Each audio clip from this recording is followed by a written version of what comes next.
E vamos ver aqui, nós hoje estamos tentando fazer um bate-papo com algumas dessas pessoas que estão envolvidas nessa iniciativa de fazer um tratoraço na quinta-feira. E eu vou falar aqui com o Jorge Zar. Deixa eu ver aqui, o Jorge já está pronto. Jorge, o Sérgio Pauliello também já chegou por ali. Tudo bem com vocês? Jorge, boa tarde. Bem, Tudo bem? Como é que está? Tudo em ordem? Sérgio, tudo bom dia. bem? Tudo bem, Fabélia? Tudo bem, graças a Bom, Deus, pessoal, tudo a em gente ainda ordem. está aqui fazendo os ajustes, às vezes o áudio de um está mais baixo que o de outro. A gente vai organizando aqui para que dê tudo certo aqui para nós. Jorge, como é que foi que surgiu essa ideia para fazer essa manifestação? Olha, Fabélia, isso já era uma coisa que estava sendo discutida já desde o final do passado, quando descobriu a pretensão do João Dória na elevação das alíquotas do ICMS. Isso, vamos dizer, no meu entendimento, e eu acho que de qualquer produtor e de qualquer empresário, qualquer industrial, qualquer comerciante, é uma estupidez, porque nós estamos passando numa situação de pandemia, onde a situação de ficar em casa ela acabou atrapalhando muito a condução das empresas, né? E, evidentemente, com um quadro de 14 milhões de desempregados, você falar em aumento de tributo seria, no mínimo, ilógico, né? Ilógico por quê? Porque quem arrecada são os empreendedores, são os construtores, são os produtores rurais, que pagam os seus tributos e acaba gerando a arrecadação do governo. Agora, numa situação na qual 14 milhões de desempregados, terminando a ajuda federal, é lógico que vai ter uma tendência de elevação de desemprego, porque o consumo vai cair. E você falar em aumento de tributo, como no caso da construção civil, em 54%, é uma estupidez que não tem tamanho. Isso vai, vamos dizer, refletir em toda a cadeia de produção e, evidentemente, para o agro vai ser um desastre. Porque nós estamos falando que toda a cadeia de alimentação vai estar comprometida num aumento de tributo que nunca aconteceu.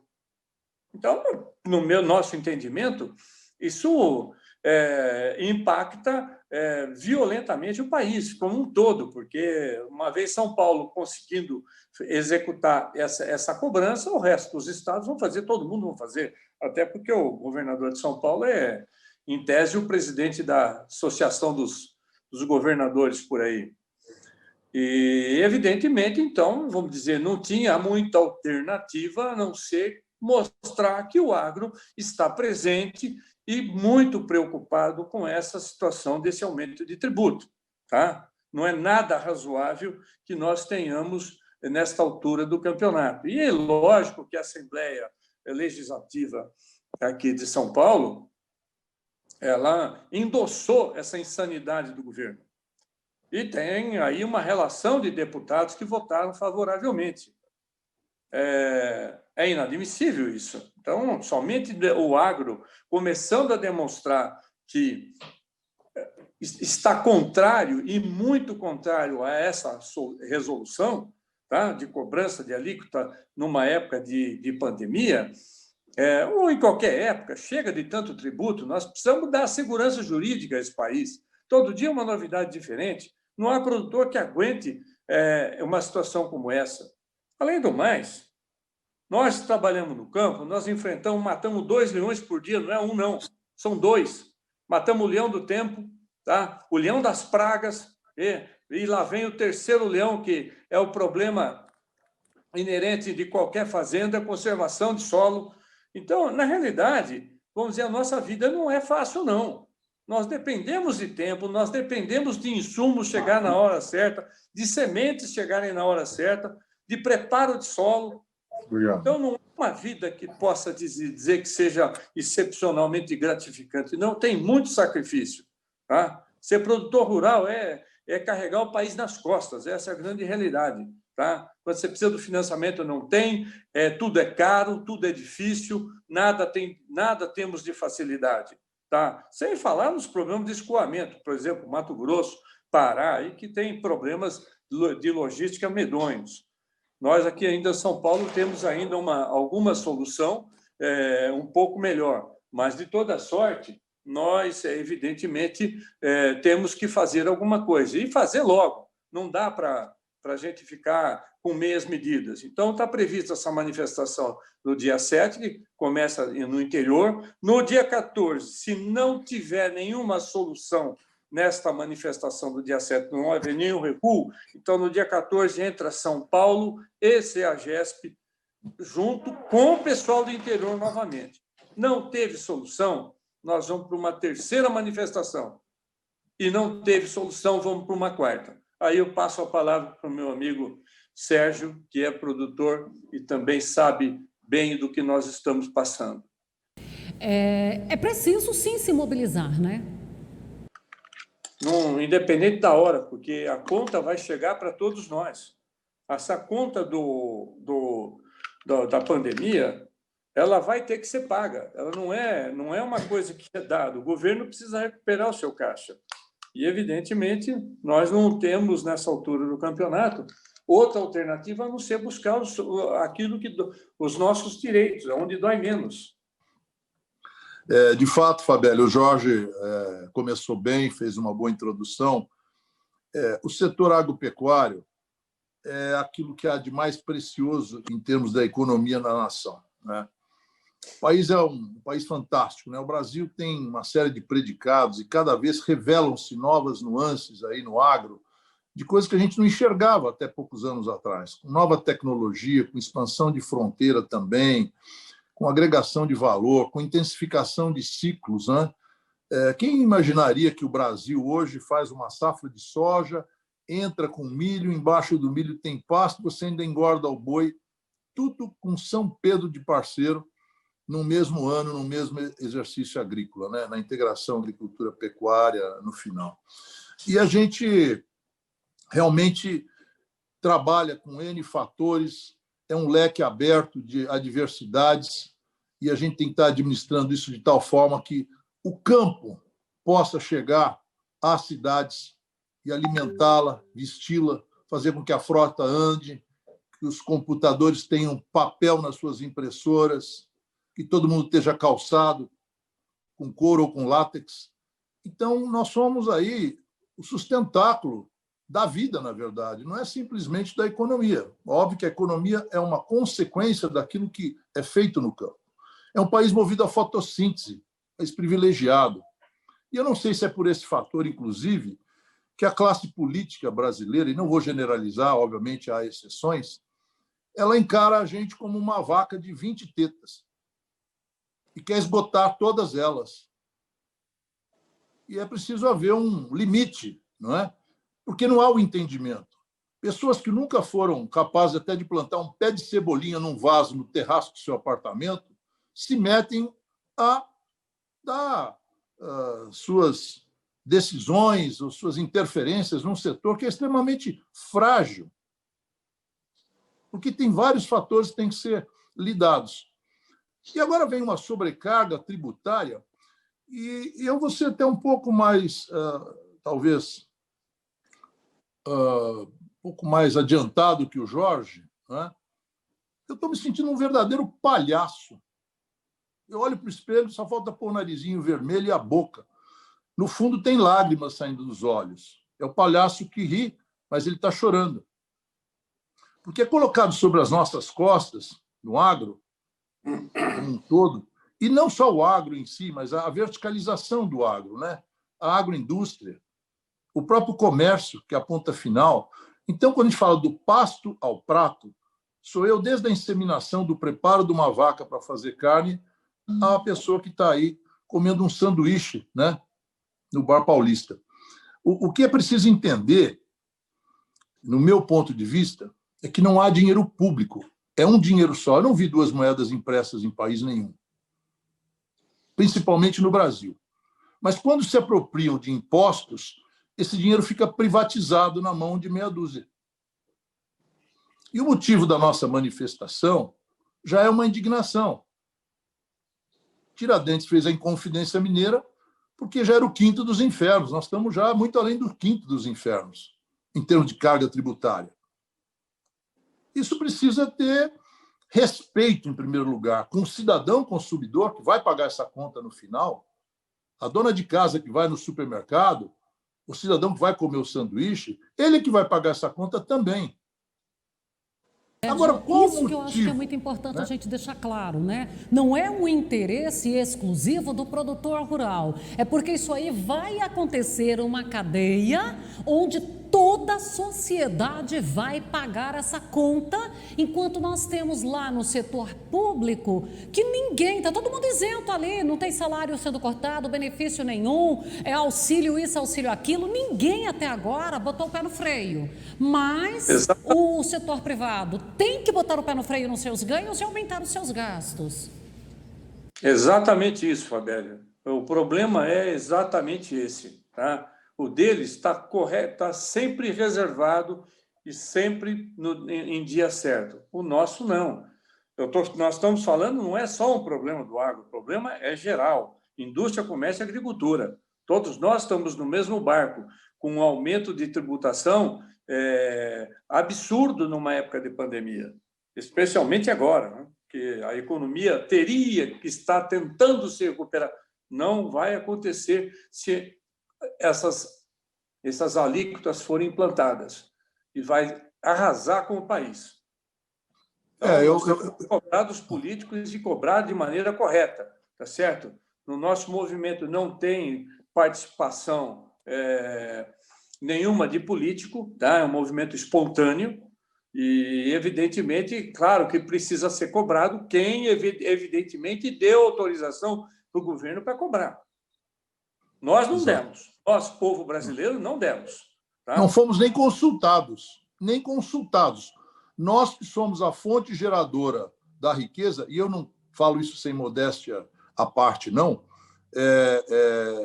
Quando você pega óleo diesel, compra um trator, tem um operador de máquina, você vai arar, gradear o solo, você vai comprar calcário, gesso, adubo, você vai fazendo uma montagem de uma estrutura para depois chegar lá na ponta, seja o restaurante, seja o supermercado, a quitanda, a padaria. Isso é uma coisa muito, muito preciosa, muito importante. Isso é estratégico, isso é segurança nacional de fato. Mas tratam a gente como se fossem uns beda-merdas, desculpem o termo. Isso é de se indignar. E vou um pouco mais adiante. As ações do governo executivo, que vem de cima para baixo, querendo enfiar a goela dentro da classe, estão já no seu estertor do limite. Há também uma corresponsabilidade. Eu estou aqui com a relação dos deputados da Assembleia Legislativa. Quem votou? A sessão foi no dia 13 de outubro, à 00:03. Sessão extraordinária. Quer dizer, é bem na calada da noite mesmo, né? E vocês vejam que a votação deu 48 votos a favor do aumento, 37 contra. Eu dou os parabéns aos que votaram contra, independentemente do partido, do viés ideológico, das intenções que possam ter tido. Porque votaram contra algo nocivo ao país. Não é só São Paulo, nós estamos falando do Brasil todo, porque essa atitude do governo do Estado de São Paulo, que até inova saindo um pouco na frente daquilo que está programado para acontecer abril, maio, nos outros estados também. Isso vai arrebentar com a economia nacional, que tem tentado, de várias formas, se reerguer. Então, é preciso ficar atento. Isso está acontecendo em São Paulo hoje, e vai ter essa manifestação no dia 7, sim, porque ela brotou da base, brotou do coração do produtor. Não tem nenhum movimento aí político, social, que vá colocar a sua estampa, o seu carimbo, ou fazer qualquer tipo de proselitismo, Fabélia e Jorge, em cima daquilo que vem de uma demanda real do segmento. Então, se a gente faz uma análise, e eu vi aqui nomes a nomes, conheço alguns dos deputados que votaram a favor desse aumento, eu não vou citá-los, obviamente, nesse momento, mas eu peço que revejam suas posições. Eu vejo alguns aqui que eu conheço de décadas, há décadas, né, que eles parecem que estão na última possibilidade de uma reeleição ou de eleição e votaram, não sei, votaram contra o povo. Parece que já não tem mais o interesse de se manter em termos populares ou de prestígio. E isso me preocupa muito. Fim de carreira, o cara faz qualquer coisa para uma aposentadoria compulsória. Então, a culpa também é da Assembleia. Não é só o governo. Mão, né, Sérgio? Conluio, no meu ponto de vista, eu posso estar equivocado e me corrijam se eu estiver errado. Houve uma combinação de se aumentar os tributos. Nós vamos pagar essa conta de qualquer maneira. Eu não sei como é que esses deputados que votaram, como é que eles estão se saindo dessa história. Conheço aqui uma meia dúzia deles, conheço o perfil deles, não vou fazer juízo de valor de ninguém, mas dá-se a sensação de que isso está mancomunado com o governo do Estado. Receberam alguma coisa, vão receber alguma coisa em troca, e nós pagamos a conta. Nós vamos pagar essa conta dos dois lados. Por isso que eu me sinto como palhaço que vou frente ao espelho, porque não pode ser desse jeito. Cadê o patriotismo? Cadê o senso de coisa pública? Misturam o nosso dinheiro privado, depois que vira tributo, transforma-se em público, e aí eles privatizam o dinheiro para eles. Essa é a minha leitura. Gostaria de estar errado, né? Então, a manifestação ela é legítima. Ela é em cima só de 4% de ICMS? Não.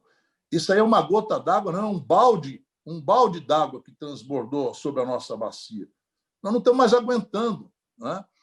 Há toda uma ineficiência estrutural, como foi dito agora há pouco.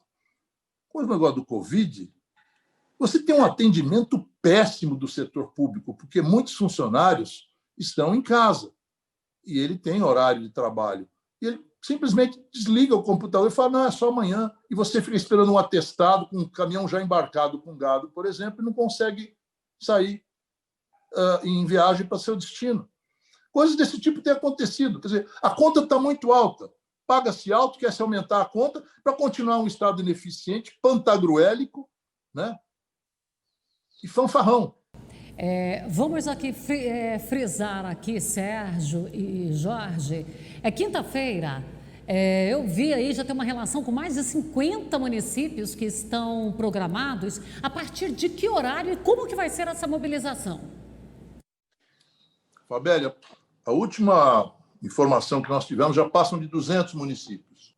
São Paulo tem 645 municípios. Já tem 200 municípios confirmados em fazer o tratoraço. E esperamos que pelo menos 60% do Estado se mobilize. É um tratoraço como um ato simbólico da nossa indignação. Nós queremos mais respeito, não é? Só isso. Legítimo essa manifestação. Democrática, pacífica. Estamos dando orientação pessoal que venha com máscara, que haja isolamento, até para não dar margem, né, a reversos de coisa. É uma manifestação pacífica, não vamos interromper tráfego nas estradas, não vamos tumultuar o ambiente. Às 7h as concentrações estão programadas e às 8h sai em cada cidade no seu tratoraço aí, na sua carreata. Tem gente já falando de vir até com carroça, a cavalo. É o agro, na verdade. A manifestação legítima do nosso setor, porque nós temos esse direito, em primeiro lugar. Em segundo, nós merecemos ser melhor ouvidos pelos políticos, né? E em terceiro, a sociedade está conosco. A sociedade hoje tem pleno entendimento de que é do campo que gera riqueza. É do campo que vai sair a solução para as cidades. Então, eu acho que vai crescer. Nós vamos ter mais de 200, com certeza, Fabélia. E a questão da marcha, viu, Fabélia, foi bem determinado aí por todos lá no grupo, inclusive aquele grupo que você está participando, para que seja a mais ordeira possível, que sejam obtidas as licenças da Prefeitura, da Polícia Militar, da Guarda Civil, se houver. A marcha tem um trajeto bem definido, terminando na prefeitura, exigindo do prefeito que cobre do governo, tá, pelo abandono dessa cobrança. Tá? E isto, as prefeituras têm o poder de ser a base do governo. Então, na realidade, o que nós estamos exigindo é que os prefeitos se posicionem, porque não é só se posicionar a favor do agro, não. O agro está sendo o estupim do negócio, você entendeu? Então, você não pode, nessa altura do campeonato, vamos dizer, ficar esperando que algo aconteça, porque se os outros setores que estão sofrendo e vão sofrer as mesmas pancadarias não se manifestarem, o que vai acabar acontecendo de fato? Os aumentos vão ser implantados e o país vai naufragar, porque nós temos aí uma massa, hoje pela manhã, inclusive na CNN, estavam falando lá de uma massa de quase 20 milhões de pessoas desempregadas, tá? Nos diretos e indiretos. Então, a realidade é essa. Ou o brasileiro acorda para acudir a sua nação, que está numa situação perigosa, tá? E com governantes que não estão muito preocupados com o andar da carruagem, ou nós vamos naufragar. Tá? E naufragou o agro, acabou o país. Essa é a realidade. Nós estamos puxando os outros setores, indústria e comércio, para vir conosco a bater na mesma tecla. Chega de tributo. Nós precisamos, no país, de segurança jurídica para trabalhar. Tá? Tanto eu, quanto o Sérgio, quanto outros que trabalhamos muito para a defesa do agro, nós sempre dissemos, nós precisamos de segurança jurídica. Nós não queremos participar de governo, damos apoio àqueles que são bons, àqueles que são patriotas. Mas o fato que nós precisamos é de segurança jurídica em qualquer setor. E o Brasil não tem. Vocês sabem disso. Obrigada pela participação de vocês. O Sucesso no Campo vai acompanhando essa manifestação e podem contar conosco sempre.